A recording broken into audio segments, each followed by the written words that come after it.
장례식장이 조용해진 밤, 모두가 떠난 빈소에 한 사람만 남아 있었습니다.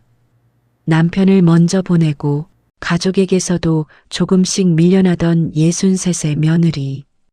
그녀는 그 자리에 서서 누구도 알아주지 않았던 5해의 시간을 떠올리고 있었습니다. 사람들은 말했습니다. 며느리는 상관없다고, 정리는 우리끼리 하면 된다고.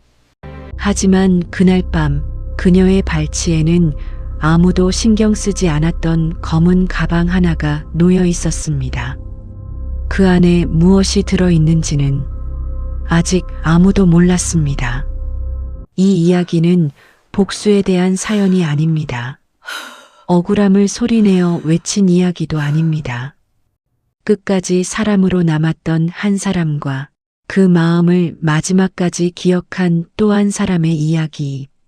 조금만 더 들어주시면 왜 이 이야기가 판결문보다 늦게 도착한 한 문장이 되었는지 알게 되실 겁니다.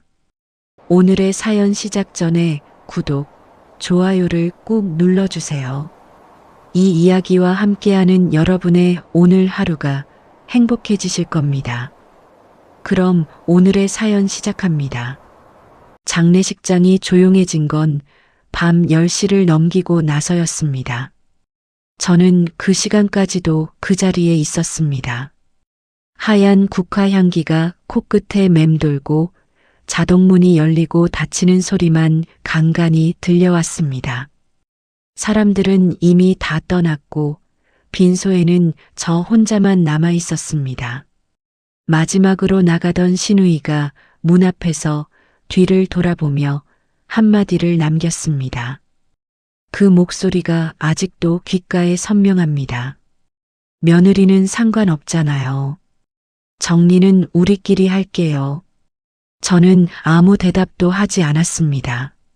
할 수 없었던 게 아니라 할 필요가 없었기 때문입니다. 그들이 저를 어떻게 생각하는지 저는 이미 오래전부터 알고 있었습니다. 그리고 그 사실이 더 이상 저를 다치게 하지 못한다는 것도요.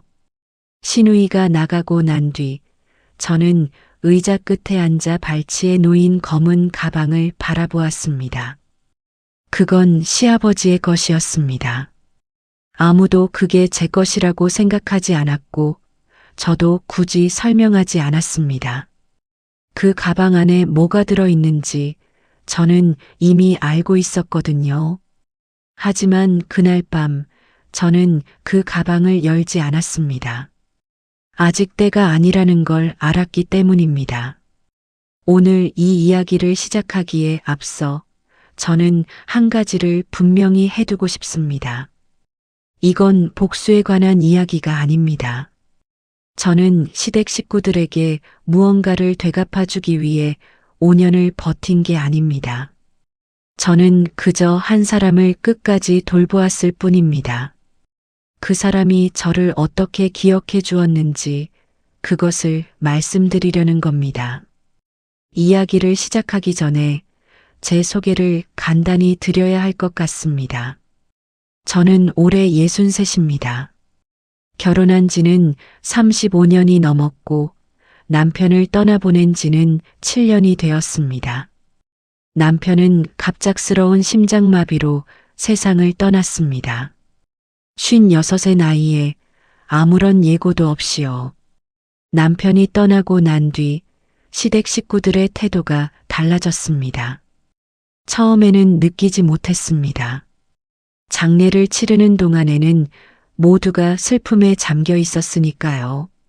하지만 49제가 끝나고 100일이 지나면서 저는 서서히 깨달았습니다.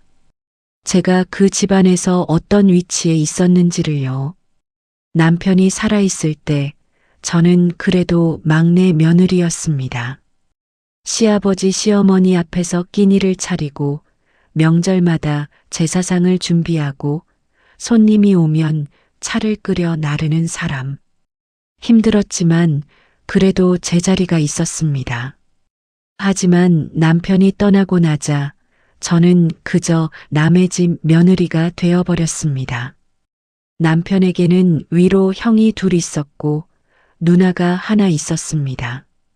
큰형님은 사업을 하시는 분이셨고 작은 형님은 대기업에 다니셨습니다. 누나, 그러니까 시누이 되시는 분은 의사와 결혼해서 꽤 여유로운 살림을 꾸리고 계셨습니다. 그에 비해 저와 남편은 늘 형편이 넉넉지 못했습니다. 남편은 작은 인쇄소를 운영했는데 디지털 시대가 오면서 일감이 점점 줄어들었습니다. 우리는 평생 작은 빌라 전셋집을 전전하며 살았고 자녀도 없이 둘이서 오순도순 살아왔습니다. 시댁 식구들이 저를 어떻게 생각하는지 저는 남편 생전에도 어렴풋이 느끼고 있었습니다. 명절 때면 저는 주방에서 음식을 만들고 다른 며느리들은 거실에서 이야기를 나눴습니다. 저는 그게 당연한 줄 알았습니다. 막내니까 일하는 게 맞다고 생각했습니다. 하지만 돌이켜 생각해보면 그건 단순히 서열의 문제가 아니었습니다. 돈의 문제였습니다. 큰 며느리는 외제차를 끌고 왔고 작은 며느리는 백화점에서 산 비싼 선물을 가져왔습니다. 저는 직접 담근 김치와 정성껏 만든 반찬을 들고 갔습니다. 시어머니는 다른 며느리들의 선물은 모두에게 보여주셨지만 제가 가져간 김치는 그냥 냉장고에 넣으셨습니다. 말씀 한마디 없이요. 남편이 떠나고 1년쯤 지났을 때 시어머니께서 돌아가셨습니다. 그때 저는 처음으로 그들의 본심을 확인했습니다. 장례식장에서 상주석 배치를 논의할 때 작은 형님이 말씀하셨습니다. 막내 며느리는 뒤에 앉아도 되지 않겠어요? 어차피 아이도 없고. 저는 그 말을 듣고도 아무런 표정 변화 없이 고개만 끄덕였습니다. 분노가 없었던 건 아닙니다. 다만 그 분노를 표현하는 것이 무의미하다는 걸 알았습니다. 그들에게 저는 이미 가족이 아니었으니까요. 남편이라는 연결고리가 끊어진 순간 저는 그 집안에서 완전한 이방인이 되어버렸습니다. 시어머니 장례가 끝나고 저는 시댁과 거리를 두려 했습니다. 명절에도 잠깐 얼굴만 비추고 돌아왔고 제사에도 빠질 핑계를 찾았습니다. 그렇게 1년 정도를 보냈습니다. 저는 그때 새로운 삶을 시작하려 했습니다. 남편 없이 혼자 살아가는 법을 배우려 했습니다. 하지만 운명은 저에게 다른 계획을 품고 있었습니다. 시아버지께서 치매 판정을 받으셨다는 연락이 온 건 시어머니 돌아가신 지 1년 반쯤 되었을 때였습니다. 큰형님이 전화를 하셨습니다. 목소리에 걱정이 묻어 있었지만 그건 아버지에 대한 걱정이 아니었습니다. 자신의 생활에 대한 걱정이었습니다. 아버지를 누가 돌봐야 할지 의논해야 할 것 같아서 우리는 사업이 바빠서 힘들고 작은 형도 출장이 잦고 누나는 아버지랑 사이가 안 좋잖아. 그래서 말인데 저는 그 말의 끝을 알고 있었습니다. 그래서 먼저 말했습니다. 제가 돌보면 될까요? 전화기 너머로 안도의 한숨소리가 들렸습니다. 큰형님은 고맙다는 말을 몇 번이나 반복했습니다. 그리고 필요한 비용은 형제들이 분담하겠다고 했습니다. 저는 알겠다고 대답했습니다. 왜 그랬을까요? 저도 가끔 스스로에게 묻습니다. 나를 그토록 무시했던 집안의 어른을 왜 내가 돌보겠다고 했을까? 그들이 원하는 대로 해주면 그들은 저를 더 편하게 이용할 텐데 그런 걸 알면서도 왜 그 제안을 받아들였을까? 솔직하게 말씀드리겠습니다. 처음에는 저도 제 결정에 확신이 없었습니다. 하지만 시아버지를 처음 뵈었을 때 저는 알았습니다. 이분을 돌보는 것이 제 운명이라는 것을요. 시아버지는 시어머니와는 다른 분이셨습니다. 시어머니는 늘 저를 무시하셨지만 시아버지는 조용히 저를 지켜보시는 분이셨습니다. 명절에 제가 주방에서 혼자 일할 때 시아버지는 가끔 부엌에 들어오셔서 물 한 잔을 따르시곤 했습니다. 그리고 나가시기 전에 꼭 한마디를 하셨습니다. 수고가 많다, 며느리. 그 말 한마디가 저에게는 큰 위로였습니다. 시댁 식구들 중에 저에게 진심으로 고마움을 표현한 사람은 시아버지 뿐이셨습니다. 치매 판정을 받고 요양병원에 계신 시아버지를 처음 찾아뵈었을 때 시아버지는 저를 알아보지 못하셨습니다. 창밖을 바라보며 앉아 계셨는데 제가 다가가자 낯선 사람을 보듯 눈을 깜빡이셨습니다. 누구요? 저는 조심스럽게 대답했습니다. 며느리예요, 아버님. 막내 아들 며느리요. 시아버지는 한참을 저를 바라보시다가 고개를 돌려 다시 창밖을 보셨습니다. 마치 제가 없는 것처럼요. 저는 그 모습을 보면서 마음이 아팠습니다. 이분이 저를 기억하시든 못하시든 저는 이분을 돌봐야겠다고 결심했습니다. 그게 제가 할 수 있는 유일한 일이었으니까요. 그렇게 저의 5년 간호가 시작되었습니다. 처음 몇 달은 적응하는 기간이었습니다. 저는 시아버지를 요양병원에서 집으로 모셔왔습니다. 형님들이 약속한 비용은 처음 몇 달만 제대로 들어왔고 그 후로는 점점 줄어들다가 결국 끊겼습니다. 저는 그런 줄도 모르고 남편이 남긴 작은 보험금을 써가며 시아버지를 돌봤습니다. 시아버지의 상태는 좋아지기도 하고 나빠지기도 했습니다. 어떤 날은 제 이름을 부르시며 식사를 함께 하셨고 어떤 날은 저를 도둑으로 오인하시며 소리를 지르셨습니다. 저는 그 모든 순간을 견뎠습니다. 혼자서요. 시댁 식구들은 처음에는 한 달에 한 번 정도 방문했습니다. 하지만 시간이 지나면서 방문 횟수는 줄어들었고 1년이 지나자 석 달에 한 번도 오지 않았습니다. 그들이 올 때마다 저는 이상한 것을 느꼈습니다. 그들은 시아버지의 상태보다 시아버지의 서류에 더 관심이 있었습니다. 아버지 통장은 어디 있어요? 부동산 관련 서류 본 적 있어요? 아버지가 뭐 말씀하신 거 없어요? 유언 같은 거요. 저는 늘 같은 대답을 했습니다. 모르겠어요. 저는 그냥 돌보기만 해요. 그들은 제 대답에 만족하지 못하는 눈치였지만 더 이상 추궁하지는 않았습니다. 저를 무시했기 때문입니다. 그들의 눈에 저는 돈도 없고 배경도 없고 아는 것도 없는 그저 시키면 시키는 대로 하는 순진한 며느리였습니다. 저는 그들이 저를 그렇게 보도록 내버려 두었습니다. 오늘 밤 장례식장에서 혼자 앉아 있으면서 저는 그 5년을 되돌아봅니다. 힘들었습니다. 정말 힘들었습니다. 하지만 후회는 없습니다. 왜냐하면 시아버지는 모든 것을 잊어가시면서도 단 하나를 잊지 않으셨기 때문입니다. 사람의 태도를요. 누가 진심으로 대해주는지, 누가 가식으로 대하는지.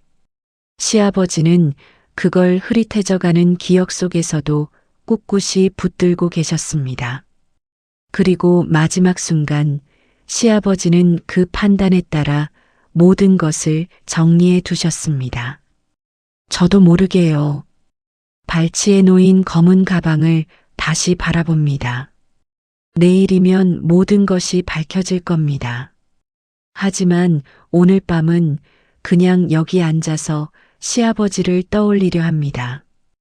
저를 수고가 많다고 말씀해 주셨던 그 목소리를요. 밤이 깊어갑니다. 하지만 저는 아직 떠나지 않습니다. 시아버지가 마지막으로 계셨던 이곳에서 조금 더 머물고 싶습니다.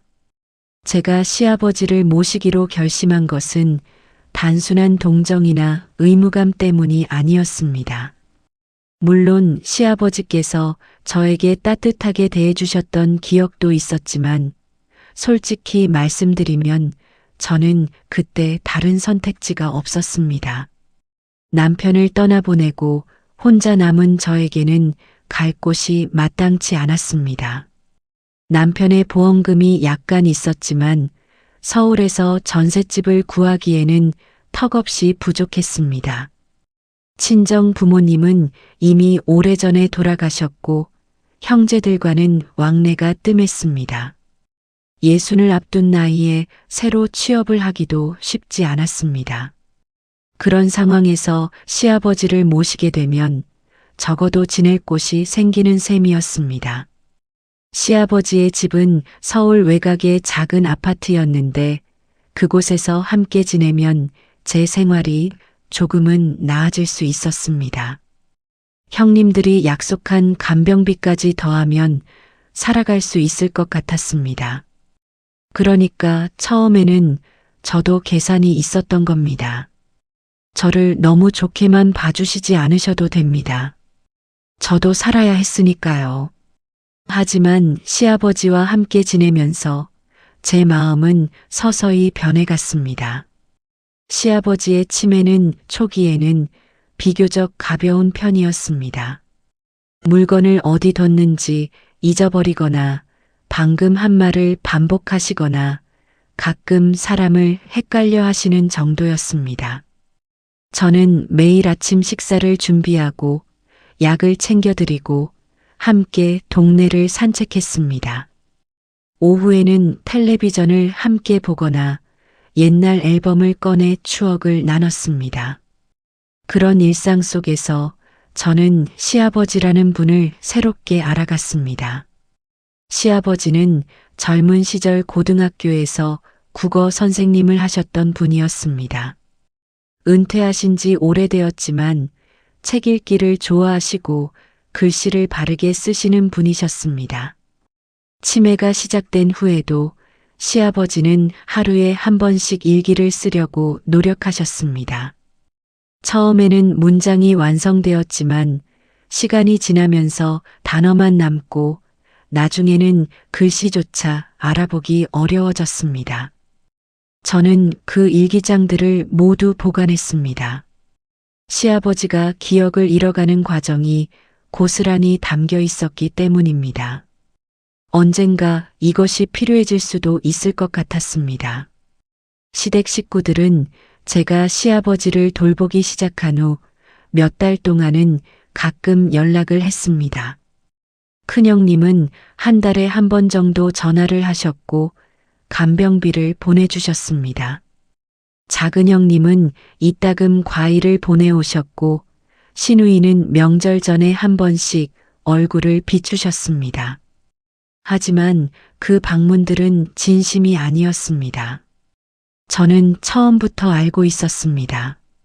그들이 올 때마다 저는 주의 깊게 관찰했습니다. 그들은 시아버지의 방에 들어가자마자 서랍을 열어보았습니다. 책장 사이를 뒤지고 옷장 구석을 확인했습니다. 시아버지와 대화를 나누는 시간보다 집안을 둘러보는 시간이 더 길었습니다. 처음에는 그게 무슨 의미인지 몰랐습니다. 하지만 반년쯤 지나자 확실해졌습니다. 그들은 유언장을 찾고 있었습니다. 시아버지가 재산을 어떻게 정리하셨는지 알고 싶었던 겁니다. 시아버지의 재산이 어느 정도인지 저는 정확히 알지 못했습니다. 살고 계신 아파트가 있었고 통장에 얼마간의 예금이 있는 것 같았습니다. 하지만 저는 일부러 그런 것에 관심을 두지 않았습니다.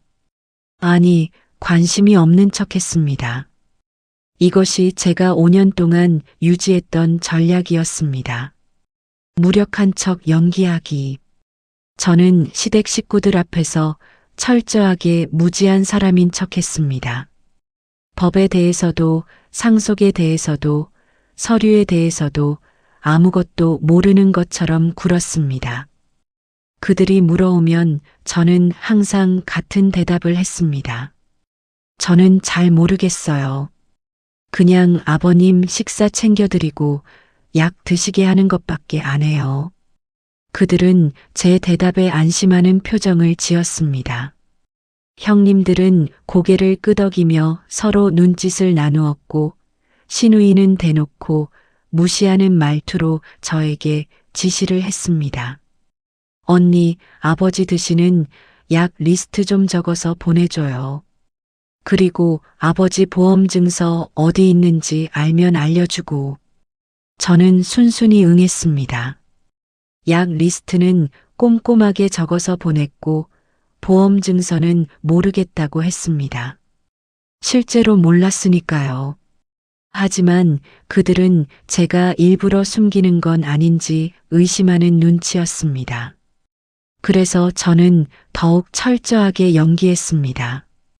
시댁 식구들이 방문할 때면 저는 부엌에서 음식을 준비하거나 빨래를 개는 일을 했습니다.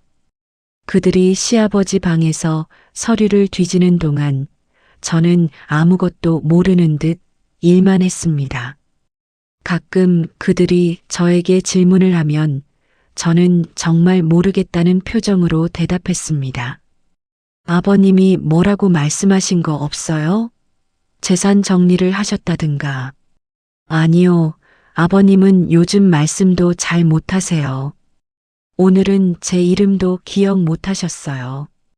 그런 대답을 들으면 그들은 약간 실망한 표정을 지었습니다. 하지만 동시에 안심하는 것 같기도 했습니다.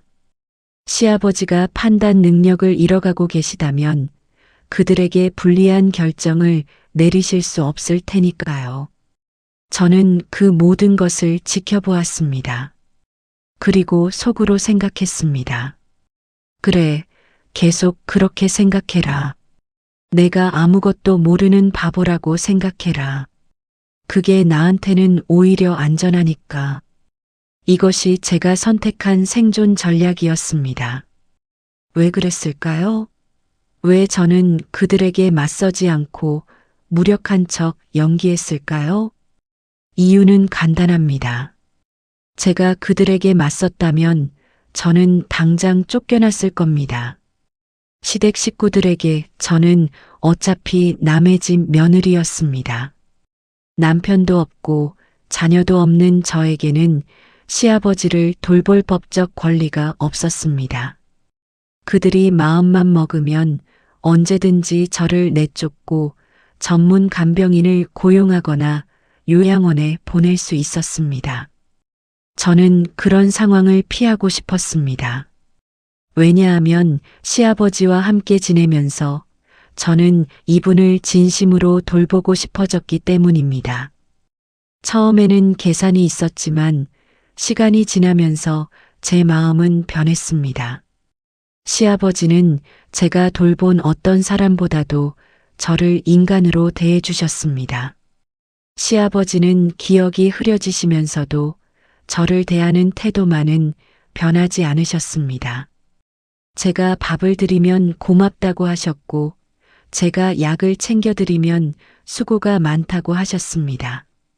가끔은 제 이름을 잊어버리셔서 이 사람아라고 부르셨지만 그 목소리에는 늘 따뜻함이 있었습니다. 반면에 시댁 식구들은 달랐습니다. 그들은 시아버지를 볼 때마다 큰 소리로 말했습니다. 마치 시아버지가 귀가 먼 것처럼요.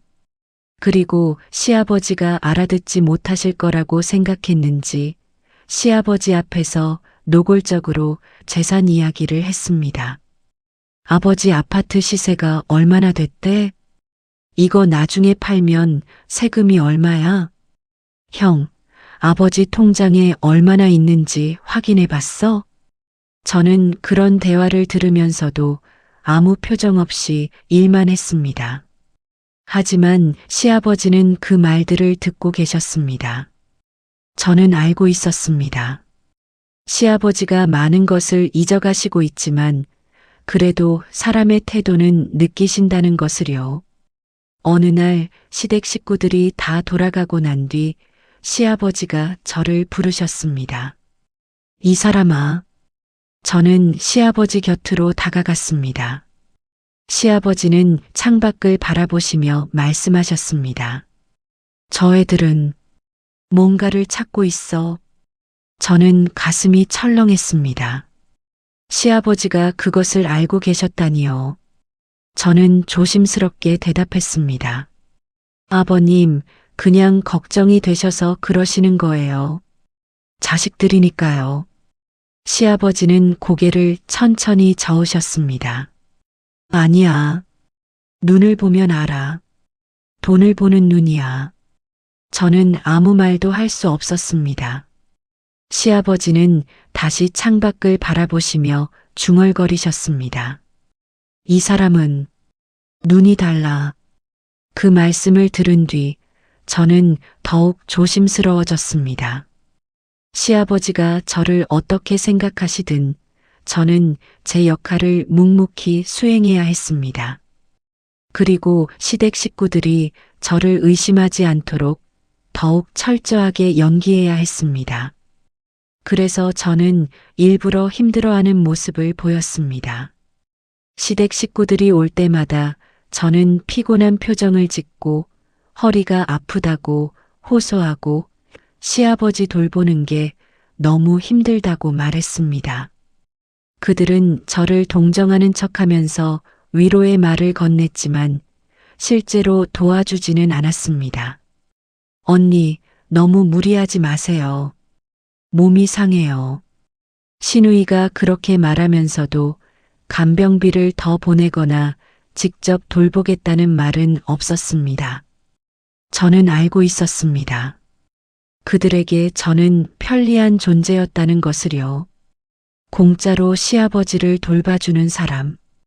언제든지 불러서 부려먹을 수 있는 사람. 저는 그런 역할을 기꺼이 받아들였습니다. 왜냐하면 그게 제가 살아남는 방법이었으니까요.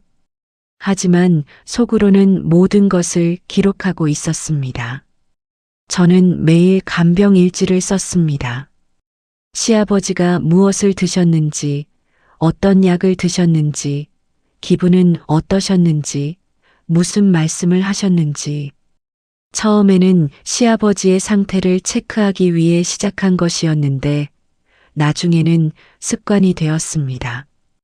그리고 시댁 식구들이 방문할 때마다 저는 그 날짜와 시간, 그들이 무슨 말을 했는지도 기록했습니다. 누가 서류를 찾았는지, 누가 시아버지에게 뭐라고 말했는지, 누가 얼마를 두고 갔는지. 왜 그랬을까요? 그때는 저도 정확히 몰랐습니다. 그냥 뭔가 남겨두어야 할 것 같았습니다. 훗날 누군가 저에게 물었을 때 증거가 필요할 것 같았습니다. 지금 돌이켜 생각하면 그 직감이 맞았던 것 같습니다. 시아버지를 모시고 산 지 2년이 지났을 때 저는 확신하게 되었습니다. 시댁 식구들이 저를 배제하려 한다는 것을요. 그의 추석이었습니다. 오랜만에 시댁 식구들이 모두 모였습니다. 큰형님 내외, 작은형님 내외, 시누이 내외, 그리고 저와 시아버지. 시아버지는 그때 이미 기억력이 많이 손상되셔서 가족들을 잘 알아보지 못하셨습니다. 하지만 분위기는 느끼셨던 것 같습니다. 사람들이 모여 있으면 조용히 앉아 계셨고 가끔 웃음소리가 나면 따라 웃으시기도 했습니다. 저는 평소처럼 부엌에서 음식을 준비했습니다. 다른 며느리들은 거실에 앉아 이야기를 나누고 저는 혼자 전을 부치고 나물을 무쳤습니다. 익숙한 풍경이었습니다. 저는 더 이상 서운하지도 않았습니다. 그냥 제 일을 했습니다. 그런데 그날 저는 우연히 그들의 대화를 듣게 되었습니다. 저는 부엌에서 설거지를 하고 있었습니다. 거실과 부엌 사이에는 작은 창이 있었는데 열어두면 거실 소리가 들렸습니다. 그들은 제가 듣고 있다는 것을 몰랐던 것 같습니다. 아니, 저를 무시했기 때문에 신경도 쓰지 않았을 겁니다. 큰형님이 먼저 말했습니다. 아버지 상태가 많이 안 좋으신 것 같아. 의사 선생님이 뭐라고 하던데? 작은 형님이 대답했습니다. 앞으로 1, 2, 3년 정도라고 하더라고. 그 정도면 그때쯤 정리를 시작해야 하지 않을까? 신우이가 끼어들었습니다. 근데 막내 며느리는 어떻게 할 거야? 아버지 돌아가시면 저 사람 갈 데가 있어? 큰형님이 한숨을 쉬었습니다. 글쎄, 그건 우리가 상관할 일이 아니잖아. 저 사람은 법적으로 가족도 아닌데. 작은 형님이 말했습니다. 그래도 5년을 돌봤는데 뭔가 줘야 하는 거 아니야? 신우이가 비웃듯이 말했습니다. 뭘 줘? 저 사람한테 뭘 줘? 돈 없이 시집 와서 우리 오빠한테 의지해서 살다가 오빠 죽고 나서는 아버지한테 붙어 살고 있는 거잖아. 우리가 간병비도 보내줬는데 그거면 됐지 뭘 더 바라겠어. 저는 설거지하던 손을 멈췄습니다. 심장이 빠르게 뛰었습니다. 분노보다는 슬픔이 먼저 왔습니다. 저는 그들에게 그렇게 보였던 거구나. 돈 없이 시집 온 여자, 의지해서 사는 여자, 붙어 사는 여자. 큰형님이 말했습니다. 어쨌든 아버지 유언장이 있는지 확인해 봐야 해. 저번에 찾아봤는데 없던데. 아버지가 어디 맡겨놓으셨을 수도 있어. 작은 형님이 말했습니다. 막내 며느리한테 물어봤어? 큰형님이 대답했습니다. 물어봤는데 모른다고 하더라. 저 사람이 뭘 알겠어. 그냥 밥이나 차려주는 게 전부인 것 같던데. 신우이가 말했습니다.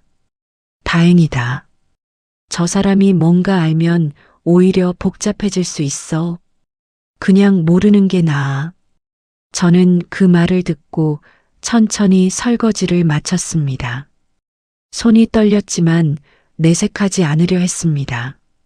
그날 밤 저는 혼자 방에 앉아 오래 생각했습니다. 그들은 저를 배제하고 싶어 한다.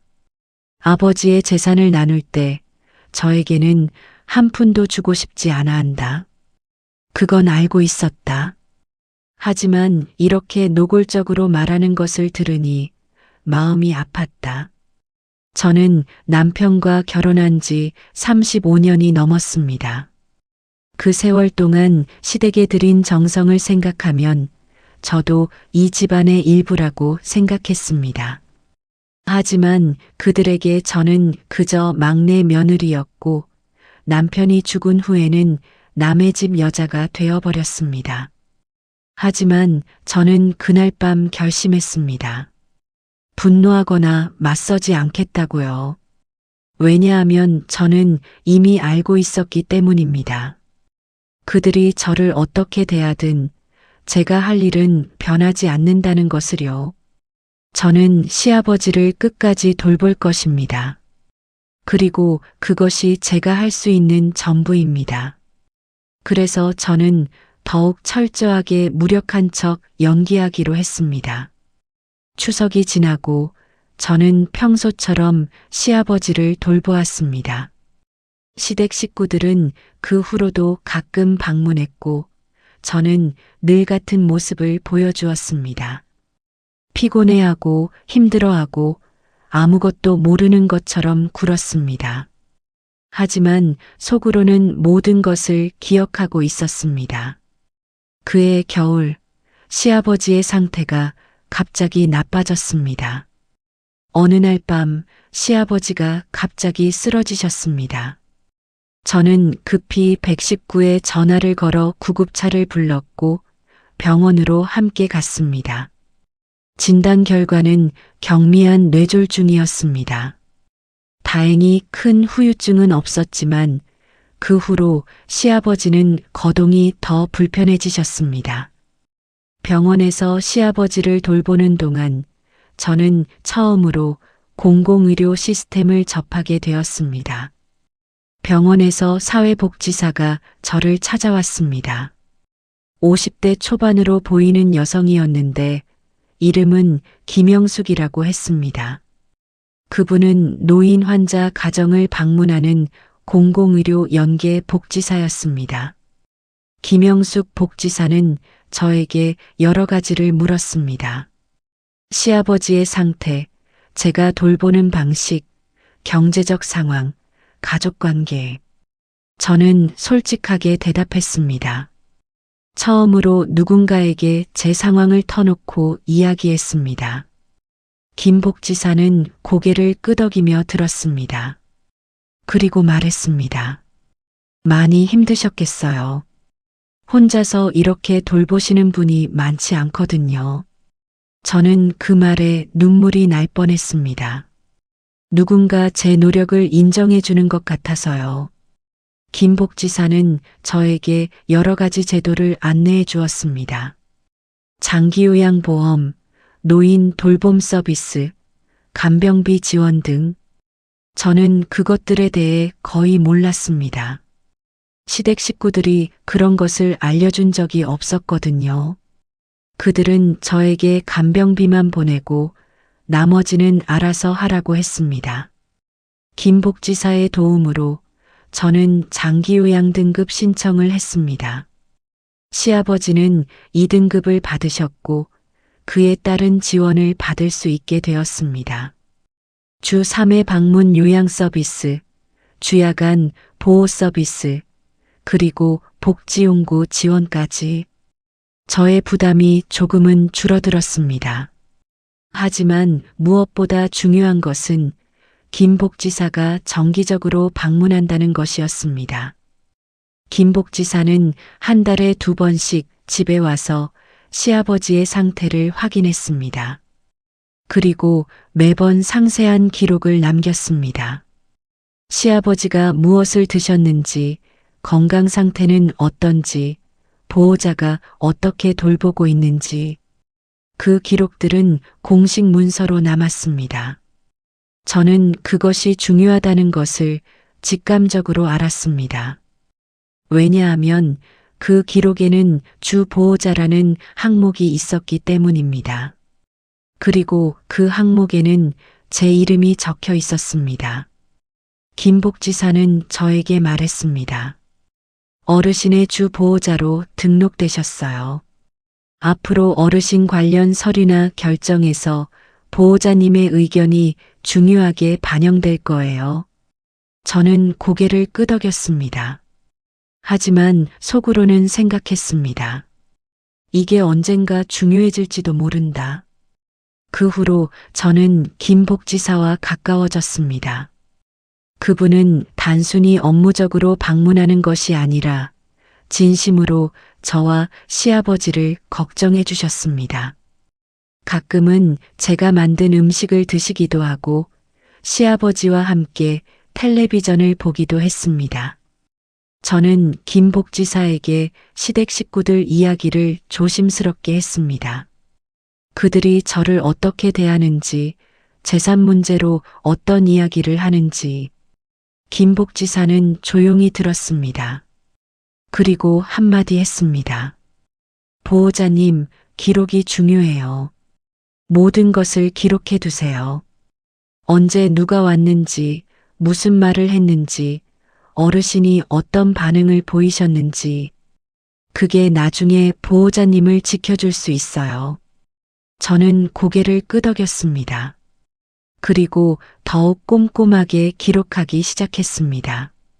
시아버지를 모시고 산 지 3년이 되던 해, 저는 이상한 것을 발견했습니다.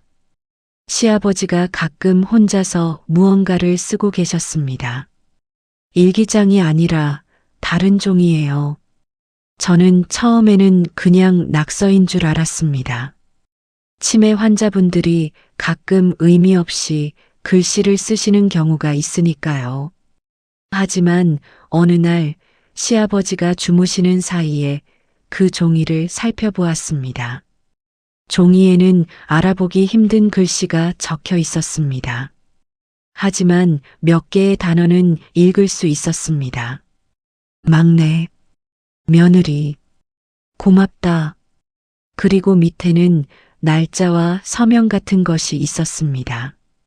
저는 가슴이 뜨거워졌습니다. 시아버지가 저에게 무언가를 남기려고 하시는 것 같았습니다. 하지만 치매가 진행되면서 그것을 완성하지 못하시는 것 같았습니다. 저는 그 종이를 조심스럽게 보관했습니다. 그리고 아무에게도 말하지 않았습니다. 며칠 후 김 복지사가 방문했을 때 저는 조심스럽게 물었습니다. 치매 환자분이 유언을 남기시면 그게 법적으로 유효한가요? 김 복지사는 잠시 생각하다가 대답했습니다. 정확한 것은 법률 전문가에게 물어보셔야 해요. 하지만 제가 아는 바로는 의사 능력이 있을 때 작성한 유언은 유효할 수 있어요. 중요한 것은 작성 당시에 본인의 의사를 명확하게 표현할 수 있었는지, 그리고 그것을 증명할 수 있는 증인이 있는지예요. 저는 고개를 끄덕였습니다. 그날 밤 저는 오래 생각했습니다. 시아버지가 무언가를 남기려 하신다. 하지만 치매 때문에 완성하지 못하고 계신다. 나는 어떻게 해야 할까? 저는 결정했습니다. 아무것도 하지 않기로요. 왜냐하면 저는 시아버지의 재산을 원한 게 아니었기 때문입니다. 저는 그저 시아버지를 돌보고 싶었을 뿐입니다.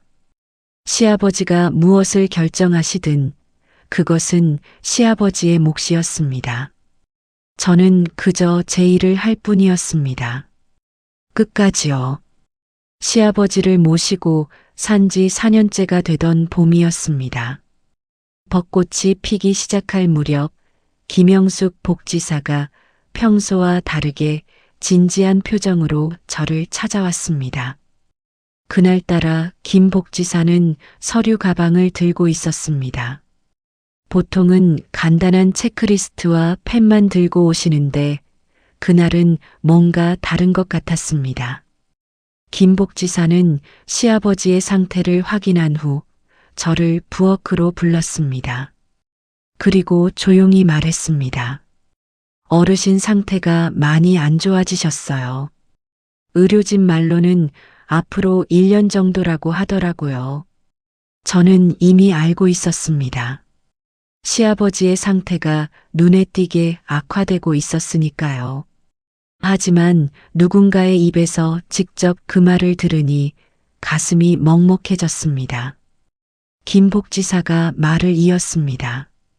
보호자님, 드릴 말씀이 있어요. 어르신이 저한테 부탁을 하셨어요. 저는 놀라서 김 복지사를 바라보았습니다. 아버님이요? 언제요? 2달 전쯤이요. 어르신이 상태가 좀 괜찮으셨을 때 저를 따로 부르셨어요. 그리고 종이 한 장을 주셨어요. 김 복지사가 가방에서 봉투 하나를 꺼냈습니다. 낡은 갈색 봉투였습니다. 봉투 겉면에는 흐릿한 글씨로 무언가가 적혀 있었습니다. 이 사람에게. 저는 그 글씨를 알아보았습니다. 시아버지의 글씨였습니다. 김 복지사가 말했습니다. 어르신이 말씀하셨어요. 자기가 완전히 잊어버리기 전에 이걸 보관해 달라고요. 그리고 자기가 돌아가시면 막내 며느리에게 전해 달라고요. 저는 봉투를 받아들었습니다. 손이 떨렸습니다. 하지만 저는 봉투를 열지 않았습니다. 아직 여시면 안 돼요. 김 복지사가 말했습니다. 어르신이 당부하셨어요. 자기가 떠난 후에 열어보라고요. 그리고 그때까지 아무에게도 말하지 말라고요. 저는 고개를 끄덕였습니다. 그리고 봉투를 품에 안았습니다. 그날 밤 저는 봉투를 안고 오래 앉아 있었습니다. 열어보고 싶은 마음이 굴뚝 같았지만 시아버지의 부탁을 지키고 싶었습니다. 그분이 저에게 마지막으로 남기신 것이 무엇이든 그분의 뜻대로 하고 싶었습니다. 며칠 후 김 복지사가 다시 방문했습니다. 이번에는 다른 이야기를 하러 온 것 같았습니다. 보호자님, 어르신이 공증을 받으셨어요. 알고 계셨어요? 저는 놀랐습니다. 공증이요? 무슨 공증이요? 김 복지사가 설명했습니다. 약 1년 전 어르신이 상태가 좀 괜찮으셨을 때 법률 상담을 받으셨어요. 그때 공증 사무소에도 가셨고요. 저희 센터에서 동행 서비스를 해드렸어요. 저는 전혀 몰랐던 일이었습니다. 그때 시아버지가 외출하신 적이 있었는데 저는 그냥 병원에 가시는 줄 알았습니다. 김 복지사가 말을 이었습니다. 어르신이 의사 확인서를 받으셨어요. 그리고 공증을 받으셨고요. 내용은 저도 정확히 몰라요. 하지만 어르신이 당시에 판단 능력이 있으셨다는 것은 의사가 확인했어요. 저는 혼란스러웠습니다. 시아버지가 그런 준비를 하고 계셨다니요. 그것도 저 모르게요. 왜? 아버님이 저한테 말씀 안 하셨을까요? 김 복지사가 조용히 대답했습니다. 아마 보호자님을 지키시려고 그러셨을 거예요. 보호자님이 모르면 다른 가족들도 의심하지 않으니까요. 저는 그 말을 듣고 한참을 생각했습니다. 시아버지는 저를 지키려고 하셨구나. 저도 모르는 사이에 무언가를 준비해 두셨구나. 그날 이후로 저는 시아버지를 다른 눈으로 보게 되었습니다. 시아버지는 많은 것을 잊어가고 계셨습니다. 제 이름도, 당신의 이름도, 어제 먹은 밥도 기억하지 못하셨습니다. 하지만 그분의 마음속 깊은 곳에는 무언가 중요한 것이 남아 있었습니다. 사람을 보는 눈, 그리고 그 사람을 지키려는 마음. 시아버지는 기억을 잃어가시면서도 저를 돌봐주려 하셨던 겁니다. 그 사실을 알고 나자 저는 더욱 정성껏 시아버지를 모셨습니다. 시아버지의 상태는 여름이 되면서 급격히 나빠졌습니다. 식사를 거의 못하시게 되었고 대부분의 시간을 주무시는데 보내셨습니다.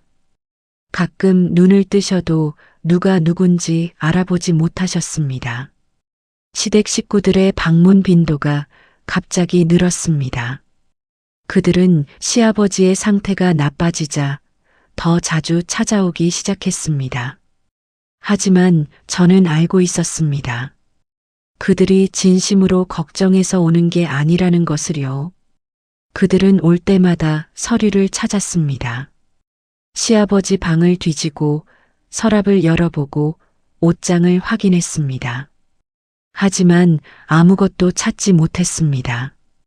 시아버지가 중요한 서류를 어디에 보관해 두셨는지 그들은 알지 못했습니다. 저도 몰랐습니다.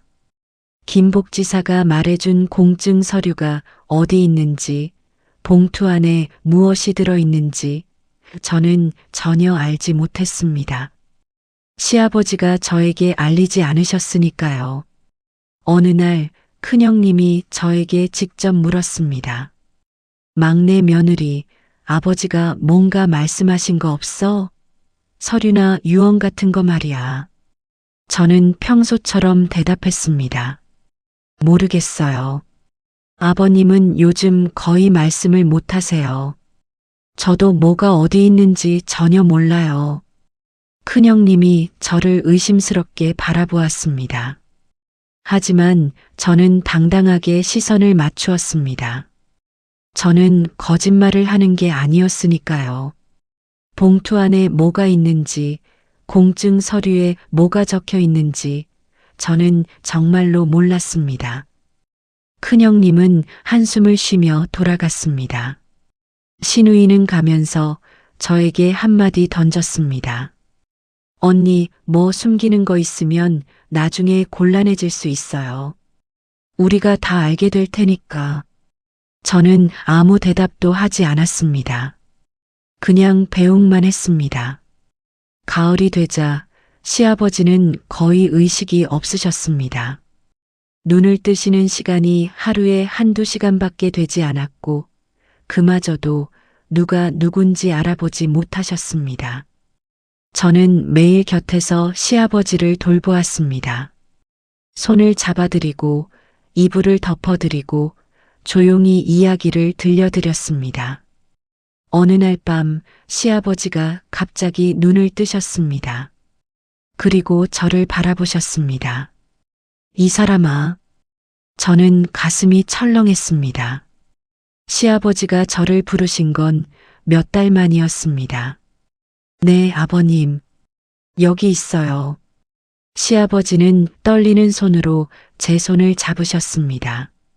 그리고 희미한 목소리로 말씀하셨습니다. 고마워. 진짜로. 고마워.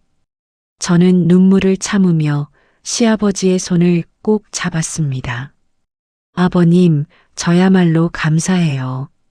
저를 사람으로 대해주셔서요.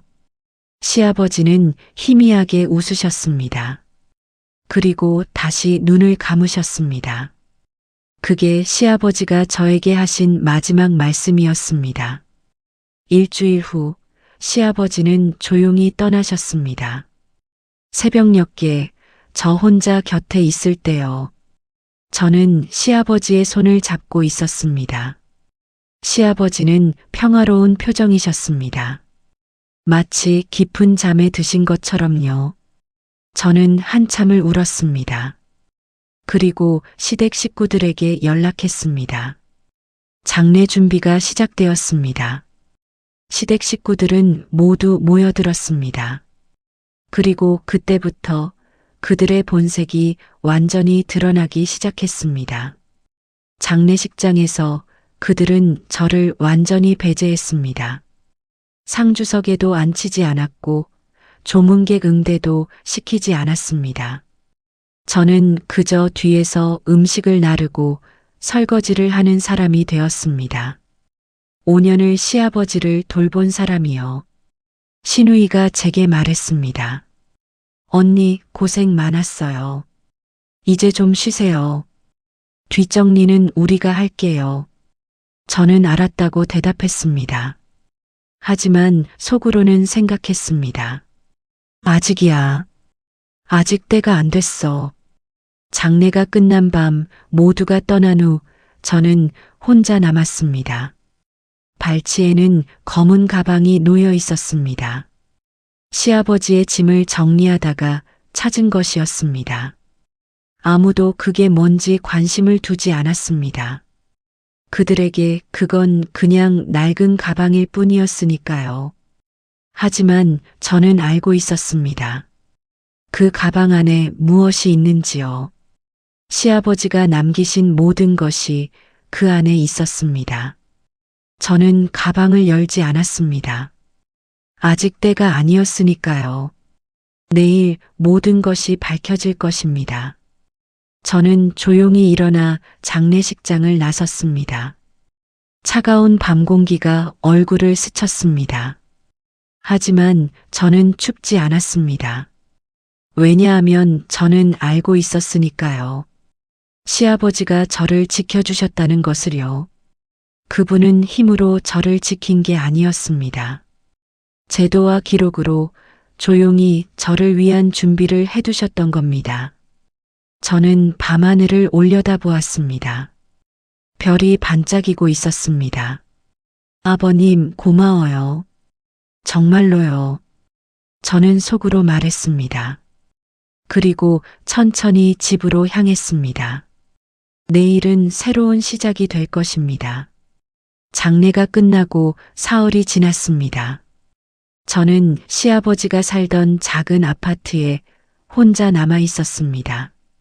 장례식장에서 돌아온 후 저는 거의 밖에 나가지 않았습니다. 시아버지의 빈자리가 너무나 크게 느껴졌기 때문입니다. 5년 동안 매일 곁에 계시던 분이 갑자기 안 계시니 집안이 텅 빈 것처럼 느껴졌습니다. 아침에 눈을 뜨면 습관적으로 시아버지 방으로 향했습니다. 문을 열면 텅 빈 침대가 보였습니다. 그때마다 가슴이 먹먹해졌습니다.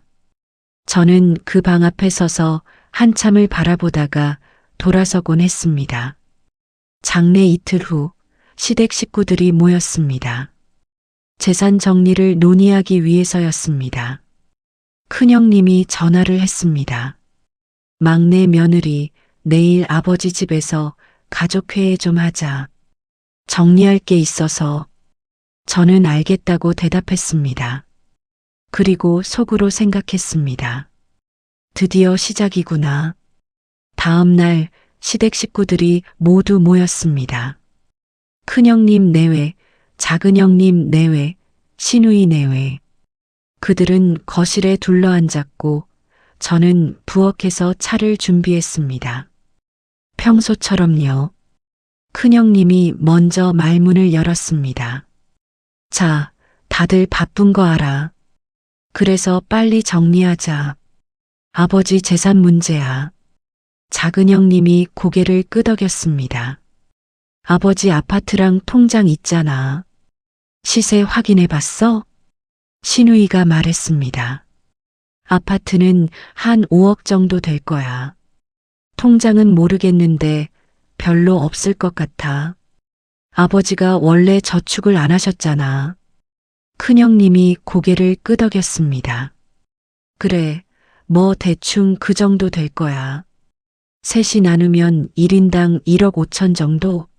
나쁘지 않네. 저는 부엌에서 그 대화를 듣고 있었습니다. 그들은 저를 완전히 무시하고 있었습니다. 마치 제가 존재하지 않는 것처럼요. 5년을 시아버지를 돌본 사람이 재산 분배 논의에서 완전히 배제되어 있었습니다. 작은형님이 말했습니다. 근데 막내 며느리는 어떻게 할 거야? 여기서 나가야 하잖아. 시누이가 대답했습니다. 당연히 나가야지. 저 사람이 여기 있을 이유가 없잖아. 아버지 돌아가셨으니까. 큰형님이 한숨을 쉬었습니다. 그래도 5년을 돌봤는데 뭔가 줘야 하지 않을까? 시누이가 단호하게 말했습니다. 뭘 줘요? 우리가 간병비도 보냈잖아요. 그거면 된 거예요. 법적으로 저 사람은 상속권이 없어요. 막내 오빠가 돌아가셨으니까. 작은형님이 고개를 끄덕였습니다. 맞아. 법적으로는 우리 셋만 상속권이 있어. 막내 며느리한테는 줄 의무가 없어. 저는 부엌에서 차를 준비하면서 그 대화를 다 들었습니다. 분노가 치밀어 올랐지만 저는 참았습니다. 아직 때가 아니었으니까요. 차를 들고 거실로 나갔습니다. 저는 아무것도 듣지 못한 것처럼 웃으며 말했습니다. 차 드세요. 피곤하시죠? 시누이가 저를 힐끗 쳐다보았습니다. 그리고 말했습니다. 언니, 우리 좀 이야기할 게 있어요. 앉아봐요. 저는 순순히 자리에 앉았습니다. 큰형님이 헛기침을 하며 말했습니다. 막내 며느리, 5년 동안 아버지 돌봐줘서 정말 고마웠어. 우리가 바빠서 많이 못 도와줬는데 내가 다 해줬잖아. 저는 고개를 숙이며 대답했습니다. 아니에요.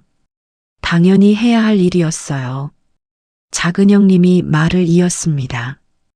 근데 이제 아버지가 돌아가셨으니까 이 집 정리를 해야 해. 팔아야 하거든.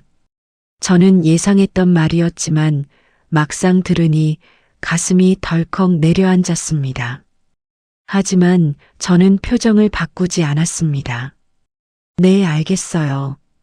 신우이가 말했습니다. 언니, 언제까지 나갈 수 있어요?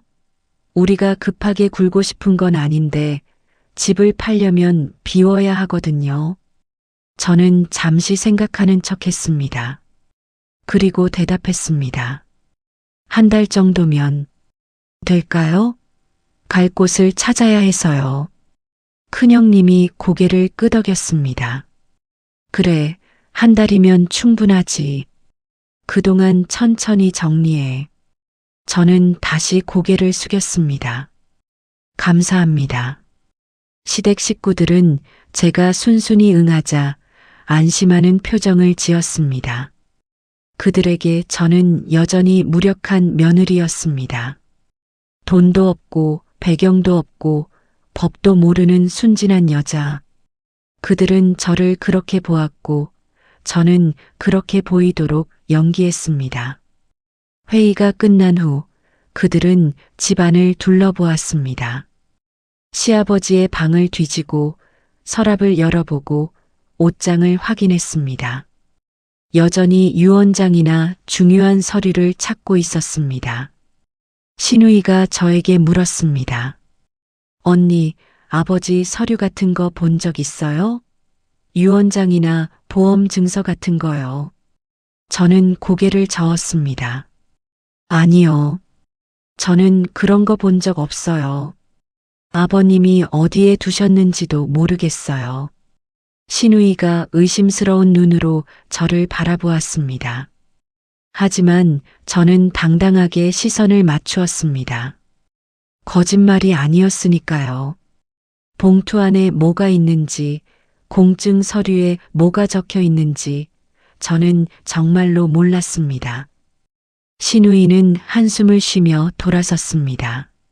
없나 보네. 아버지가 따로 준비 안 하셨나 봐. 큰형님이 말했습니다.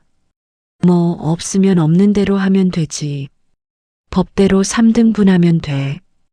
그들은 그렇게 결론을 내렸습니다.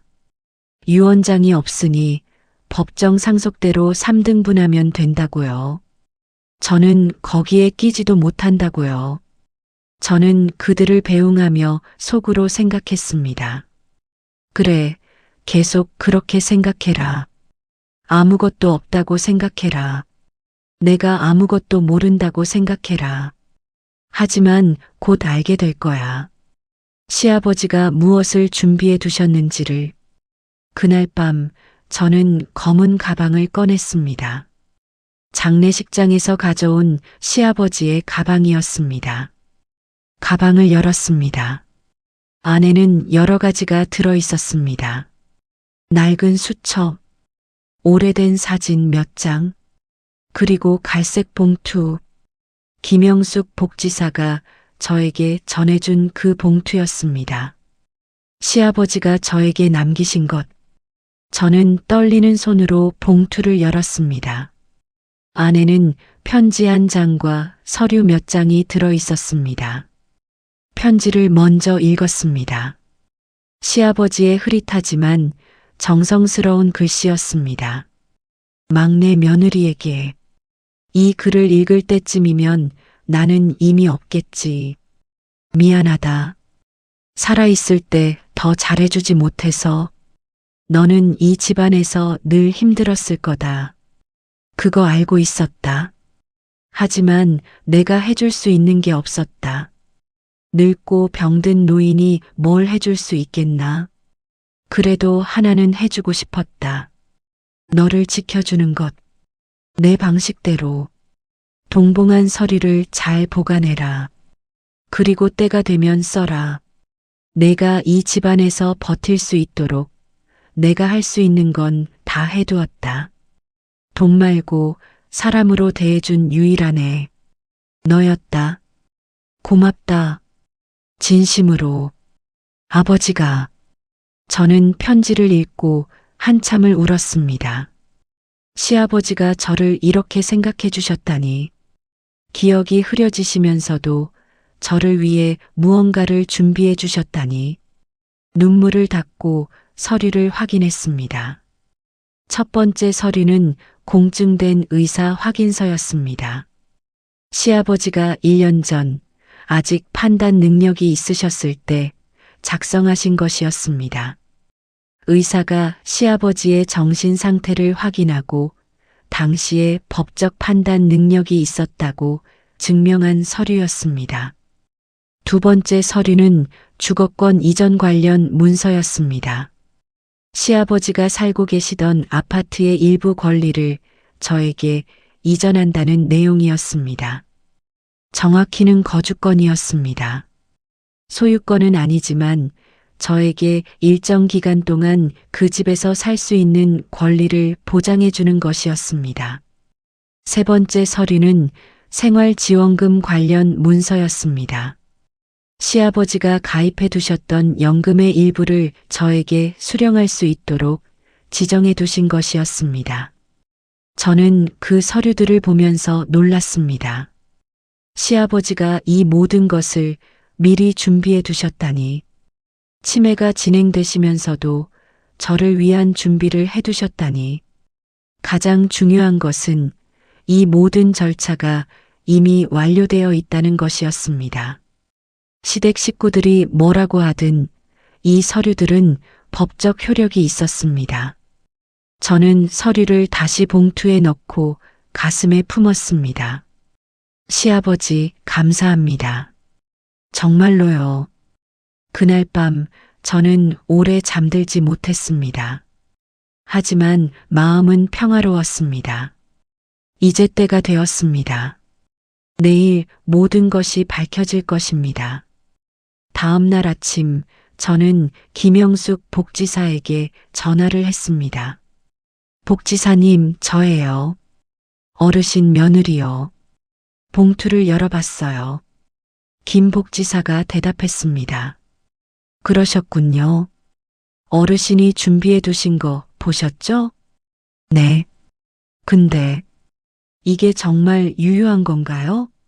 시댁 식구들이 뭐라고 하면 어떡해요? 김 복지사가 차분하게 말했습니다. 걱정 마세요. 어르신이 모든 걸 법적으로 완벽하게 준비해 두셨어요. 제가 증인으로 서명도 했고요. 필요하면 법률 상담도 연결해 드릴게요.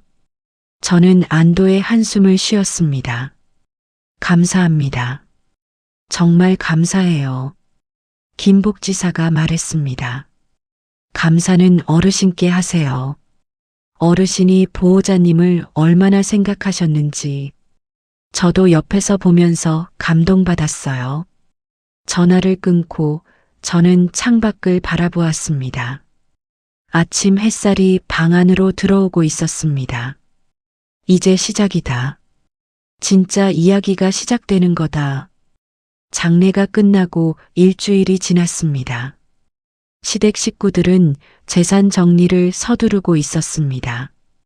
큰형님은 이미 부동산에 아파트 매물을 내놓았고 작은 형님은 시아버지의 통장을 정리하고 있었습니다. 그들에게 저는 이미 과거의 사람이었습니다. 한 달 안에 나가기로 했으니 그동안 조용히 짐만 싸면 되는 사람. 그런데 그날 예상치 못한 연락이 왔습니다. 전화를 건 것은 법무사 사무실이었습니다. 김순영 님이시죠? 고 박재호 어르신 관련으로 확인드릴 사항이 있어서요. 시간 되시면 내일 사무실로 와주시겠어요? 저는 심장이 두근거렸습니다. 하지만 침착하게 대답했습니다. 네, 가겠습니다. 전화를 끊고 저는 생각했습니다. 이게 시아버지가 준비해 두신 것의 일부인가? 법무사 사무실에서 연락이 오다니. 다음 날 저는 법무사 사무실을 찾아갔습니다. 사무실에 들어서자 의외의 사람들이 앉아 있었습니다. 큰형님, 작은형님, 시누이. 그들도 연락을 받고 온 것이었습니다. 신우이가 저를 보자 인상을 찌푸렸습니다. 언니도 왔어요? 왜요? 저는 대답했습니다. 저도 연락을 받았어요. 큰형님이 의아한 표정을 지었습니다. 막내 며느리한테 왜 연락이 갔지? 상속인도 아닌데. 법무사가 헛기침을 하며 말했습니다. 자, 다들 앉으시죠. 설명드릴 게 있습니다. 우리는 모두 자리에 앉았습니다. 법무사가 서류를 꺼내며 말했습니다. 오늘 여러분을 모신 이유는 고 박재호 어르신이 생전에 준비해 두신 법적 문서가 있기 때문입니다. 시댁 식구들의 표정이 변했습니다. 큰형님이 물었습니다. 법적 문서요? 유 원장 말씀이세요? 법무사가 고개를 저었습니다. 유 원장은 아닙니다. 하지만 그에 준하는 효력이 있는 문서입니다. 어르신이 1년 전 아직 판단 능력이 있으셨을 때 작성하신 것입니다. 신우이가 불안한 표정으로 물었습니다. 그게 뭔데요? 법무사가 서류를 펼치며 설명했습니다. 첫째, 의사 확인서입니다. 어르신이 당시 법적 판단 능력이 있었음을 전문의가 확인한 서류입니다. 이것은 이후 문서들의 유효성을 보장합니다. 시댁 식구들이 서로 눈빛을 교환했습니다. 법무사가 말을 이었습니다. 둘째, 주거권 설정 문서입니다. 어르신은 현재 거주하시던 아파트에 대해 김순영님에게 5년간의 거주권을 설정해 두셨습니다. 큰형님이 벌떡 일어섰습니다. 뭐라고요? 거주권이요? 그게 무슨 소리예요? 법무사가 침착하게 대답했습니다. 어르신이 생전에 공증을 통해 설정해 두신 겁니다. 김순영님은 해당 아파트에서 5년간 거주할 권리가 있습니다. 이 기간 동안에는 매매나 퇴거 요구가 불가능합니다. 신우이가 소리쳤습니다. 말도 안 돼요. 아버지가 치매였잖아요. 그런 판단을 하실 수 있었을 리가 없어요. 법무사가 차분하게 서류를 가리켰습니다. 그래서 의사 확인서가 있는 겁니다. 어르신이 이 문서를 작성하실 당시 전문의가 판단 능력을 확인했습니다. 법적으로 유효합니다. 작은형님이 말했습니다. 잠깐만요. 이건 우리가 처음 듣는 이야기예요. 아버지가 이런 걸 준비하셨다는 걸 왜 우리는 몰랐죠? 법무사가 대답했습니다. 어르신이 비밀로 해달라고 당부하셨습니다. 본인이 돌아가신 후에 공개해달라고요. 시댁 식구들의 얼굴이 굳어졌습니다. 그들은 서로를 쳐다보았고 그 눈빛에는 당혹감과 분노가 섞여 있었습니다. 법무사가 말을 이었습니다. 셋째, 생활지원금 수령권입니다. 어르신이 가입해 두셨던 개인연금의 수령인으로 김순영님을 지정해 두셨습니다. 월 80만 원 정도가 향후 10년간 지급됩니다. 큰형님이 책상을 쳤습니다. 이건 사기예요. 막내 며느리가 아버지를 꼬드겨서 이렇게 만든 거예요. 치매 환자를 이용한 거라고요. 저는 그동안 침묵을 지키고 있었습니다. 하지만 그 말을 듣고 처음으로 입을 열었습니다. 형님, 큰형님이 저를 노려보았습니다. 저는 차분하게 말했습니다. 저는 아버님이 이런 준비를 하셨다는 걸 몰랐어요. 아버님이 돌아가시고 나서야 알았어요. 아버님은 저 모르게 다 준비해 두셨어요. 신우이가 비웃었습니다. 그걸 누가 믿어요? 5년 동안 아버지 곁에 있었으면서 몰랐다고요? 저는 신우이를 바라보았습니다. 네, 몰랐어요. 왜냐하면 아버님은 저를 지키려고 그러셨거든요. 제가 알면 시댁 식구들이 의심할 테니까요. 아버님은 그걸 아셨어요. 신우이가 할 말을 잃었습니다. 법무사가 끼어들었습니다. 참고로 말씀드리면 이 문서들은 모두 공증을 거쳤고 증인도 있습니다. 공공의료 연계 사회복지사가 증인으로 서명했습니다. 법적으로 문제 삼기 어렵습니다. 작은형 님이 물었습니다. 그러면 우리 상속부는요?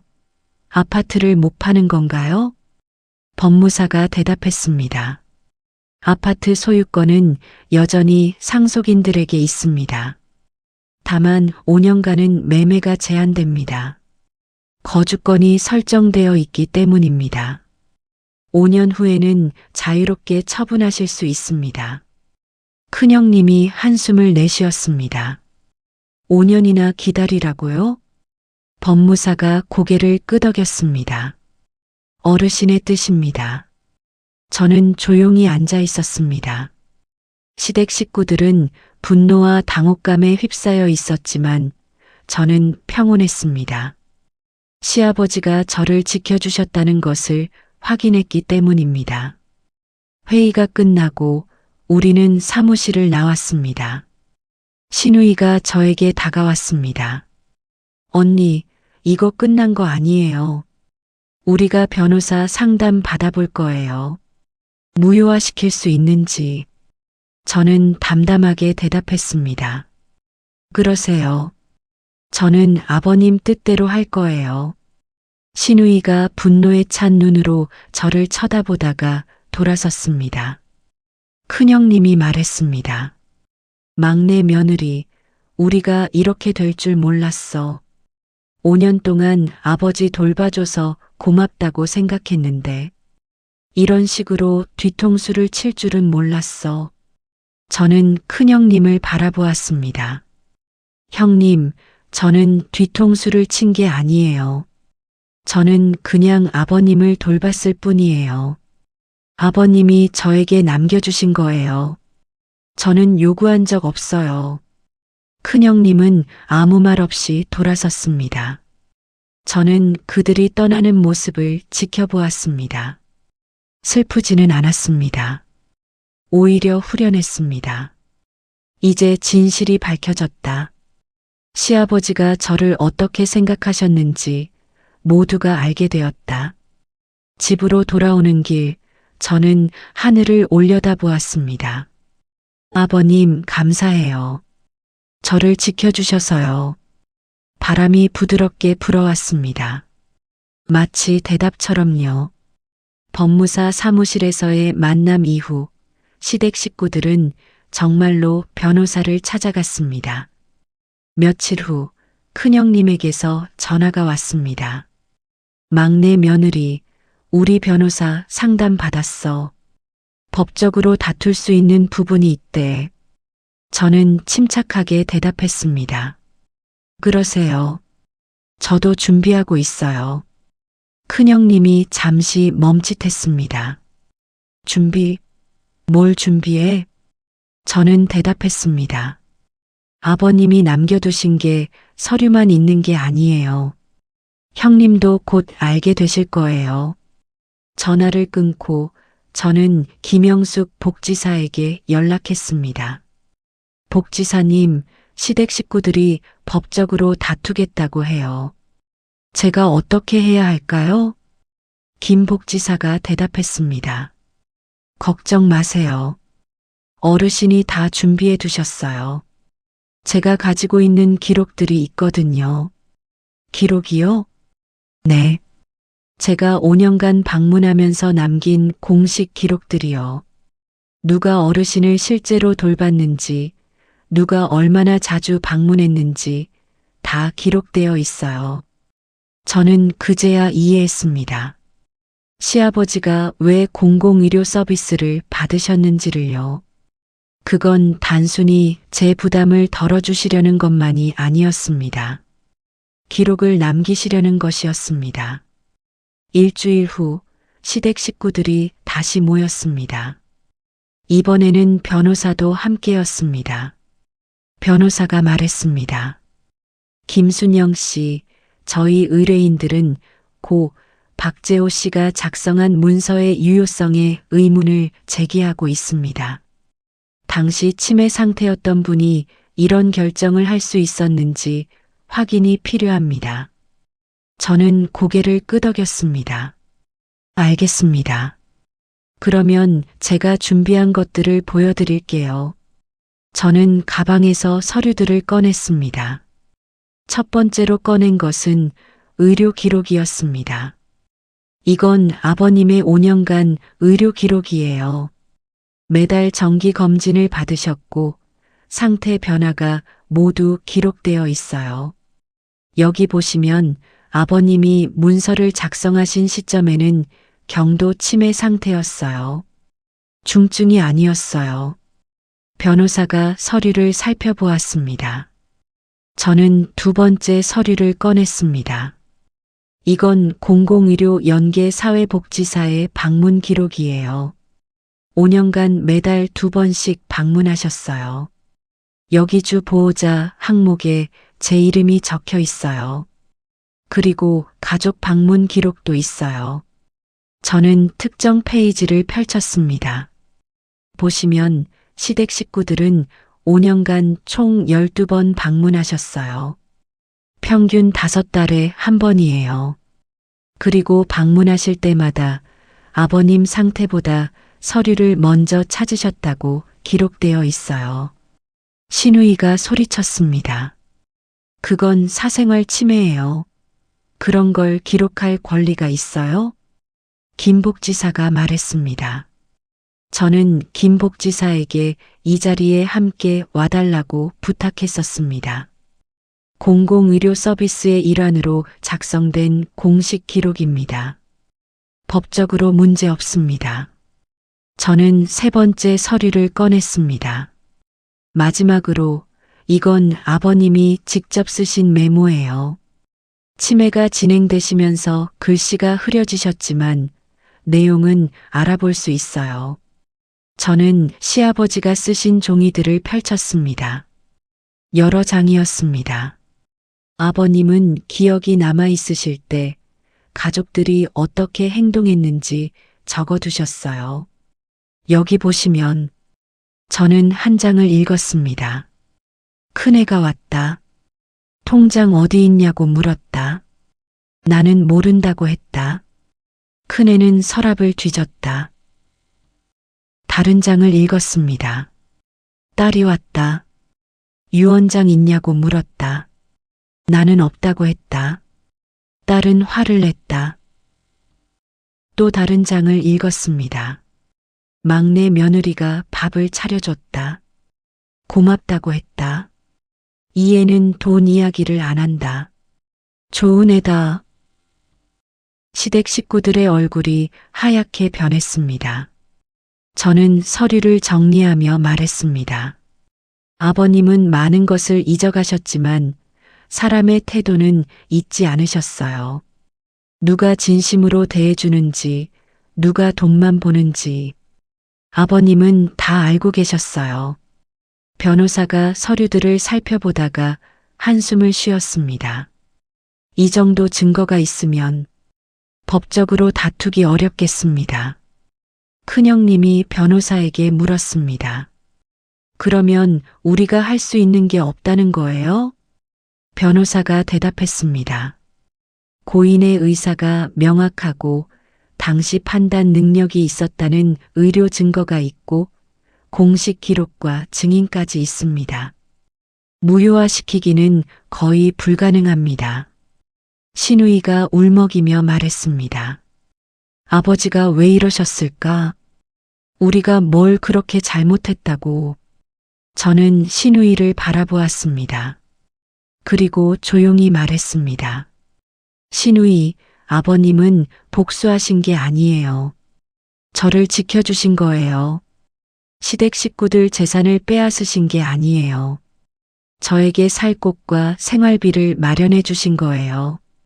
신우이가 저를 노려보았습니다. 저는 말을 이었습니다.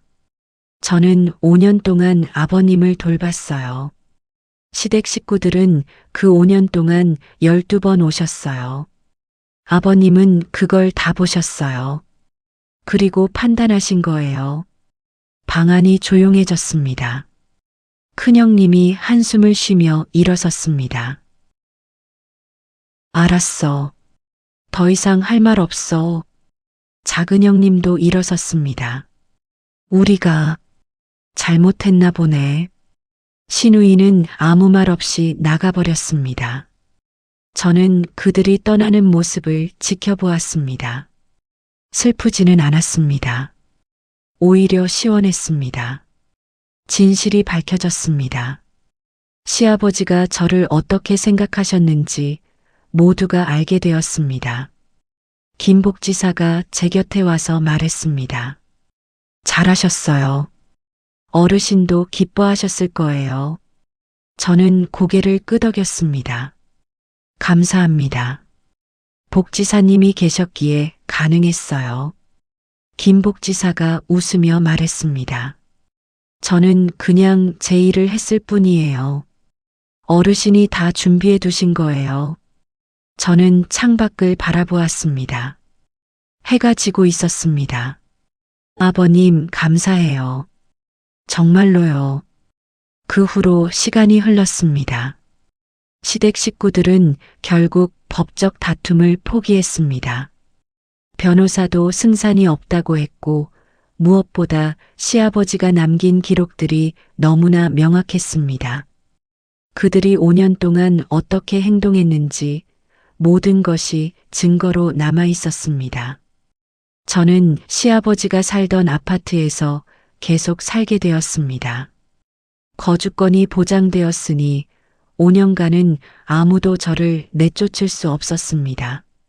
그리고 매달 80만 원씩 연금이 들어왔습니다. 부자가 된 것은 아니지만 혼자 살아가기에는 충분했습니다. 시댁 식구들과의 관계는 완전히 끊어졌습니다. 그들은 저에게 연락하지 않았고 저도 연락하지 않았습니다. 처음에는 마음이 무거웠지만 시간이 지나면서 오히려 편안해졌습니다. 더 이상 무시당하지 않아도 되니까요. 더 이상 눈치 보지 않아도 되니까요. 장례 후 석 달이 지났을 때 뜻밖의 연락이 왔습니다. 작은형님이었습니다. 막내 며느리, 잠깐 얘기 좀 할 수 있을까? 저는 잠시 망설이다가 대답했습니다. 네, 그러세요. 다음 날 작은형님이 집에 찾아왔습니다. 혼자였습니다. 저는 차를 준비했습니다. 예전처럼요. 하지만 분위기는 완전히 달랐습니다. 작은형님이 먼저 말했습니다. 막내 며느리, 미안해. 저는 놀랐습니다. 시댁 식구 중에 처음으로 사과를 하는 사람이었습니다. 작은형님이 말을 이었습니다. 그동안 우리가 너무했어. 내가 5년 동안 아버지 돌보는 거 당연하게 생각했어. 고맙다는 말도 제대로 못했고, 저는 조용히 들었습니다. 아버지가 남긴 기록들 보고 많이 반성했어. 우리가 아버지한테 어떻게 했는지 부끄러워서 얼굴을 못 들겠더라. 작은형님이 고개를 숙였습니다. 형이랑 누나는 아직 화가 많이 났어. 하지만 나는 내가 맞았다고 생각해. 우리가 잘못했어. 저는 한참 동안 아무 말 없이 작은형님을 바라보았습니다. 그리고 천천히 말했습니다. 작은형님, 저는 원망하지 않아요. 진짜예요. 작은형님이 고개를 들었습니다. 저는 말을 이었습니다. 처음에는 화가 났어요. 왜 저만 이렇게 힘들어야 하나? 왜 저만 무시당해야 하나? 그런 생각 많이 했어요. 작은형님이 고개를 끄덕였습니다. 하지만 지금은 달라요. 아버님을 돌본 5년이 제 인생에서 가장 의미 있는 시간이었거든요. 저는 창밖을 바라보며 말했습니다. 아버님은 저를 사람으로 대해주셨어요. 돈이 없어도, 배경이 없어도 그냥 저라는 사람 자체를 존중해 주셨어요. 그게 얼마나 귀한 건지 아버님 덕분에 알았어요. 작은 형님이 조용히 들었습니다. 그래서 저는 괜찮아요. 아버님이 저에게 남겨주신 건 재산이 아니에요. 존엄이에요. 제가 가치 있는 사람이라는 걸 알려주신 거예요. 작은 형님이 한숨을 쉬었습니다. 내가 대단해. 나라면 그렇게 생각 못했을 거야. 저는 웃으며 대답했습니다. 대단한 거 아니에요. 그냥 아버님이 가르쳐 주신 거예요. 작은 형님은 그 후로 가끔 연락을 했습니다. 안부를 묻고 필요한 게 있으면 말하라고 했습니다. 큰형님과 시누이는 여전히 연락이 없었지만 저는 신경 쓰지 않았습니다. 몇 달이 더 지났습니다. 어느 봄날 저는 시아버지의 묘소를 찾았습니다. 묘비 앞에 꽃을 놓고 한참을 앉아 있었습니다. 아버님, 잘 지내세요? 바람이 부드럽게 불어왔습니다. 저는 잘 지내요. 아버님 덕분에요. 저는 묘비를 쓰다듬으며 말했습니다. 아버님이 남겨주신 거 잘 쓰고 있어요. 집에서 편하게 살고 연금으로 생활하고 있어요. 아버님 걱정 안 하셔도 돼요. 잠시 멈추었다가 말을 이었습니다. 근데 아버님, 저한테 가장 큰 선물은 돈이 아니었어요. 아버님이 저를 믿어주신 거, 그게 가장 큰 선물이었어요. 눈물이 흘러내렸습니다. 저는 평생 무시당하면서 살았어요. 돈 없다고, 배경 없다고, 쓸모 없다고, 그렇게 생각하는 사람들 사이에서 살았어요. 근데 아버님은 저를 사람으로 봐주셨어요. 저는 눈물을 닦으며 말했습니다. 아버님 덕분에 알았어요. 내가 가치 있는 사람이라는 걸요. 내 인생의 주인은 나라는 걸요. 바람이 다시 불어왔습니다. 마치 시아버지가 대답하시는 것 같았습니다. 저는 일어서서 하늘을 올려다보았습니다. 아버님, 감사해요. 정말로요. 저 잘 살게요. 약속해요. 그리고 천천히 돌아섰습니다. 집으로 돌아오는 길, 벚꽃이 흩날리고 있었습니다. 아름다웠습니다. 저는 걸으면서 생각했습니다. 내 인생은 이제부터 시작이다. 시아버지가 저에게 가르쳐 주신 것을 가슴에 품고 남은 인생을 살아갈 것이다. 당당하게, 존엄하게. 몇 달 뒤 작은 집, 아침 햇살이 부엌 바닥에 길게 내려앉습니다. 저는 천천히 차를 끓입니다. 시아버지가 좋아하시던 보리차입니다. 창밖으로 새가 지저깁니다. 평화로운 아침입니다. 저는 차를 한 모금 마시며 생각합니다. 5년이라는 시간. 그 시간 동안 저는 무엇을 얻었을까요? 돈? 아니요. 시아버지가 남겨주신 것은 재산 분할과는 무관합니다. 저는 상속을 받은 게 아닙니다. 시아버지는 당신의 권리 안에서 저에게 살 곳과 생활비를 마련해 주셨을 뿐입니다. 그렇다면 제가 얻은 것은 무엇일까요? 존엄입니다. 저는 5년 동안 무시당하고 배제되고 이용당했습니다. 하지만 동시에 저는 한 사람에게 진심으로 인정받았습니다. 시아버지는 저를 돈이 아닌 사람으로 보아주셨습니다. 그리고 그것이 제 인생을 바꾸어 놓았습니다. 저는 이제 더 이상 무시당해도 상처받지 않습니다. 왜냐하면 저는 제 가치를 알기 때문입니다. 저를 무시하는 사람은 저를 모르는 것일 뿐입니다. 저는 가치 있는 사람입니다. 시아버지가 그것을 증명해 주셨습니다. 시아버지가 남긴 마지막 문장이 떠오릅니다. 돈 말고 사람으로 대해준 유일한 애. 저는 창을 엽니다. 아침 공기가 시원하게 들어옵니다. 그리고 마음속으로 말합니다. 내 인생의 주인은 결국 나였다. 새로운 하루가 시작됩니다. 저는 미소를 지으며 하루를 시작합니다. 오늘도 좋은 날이 될 것입니다.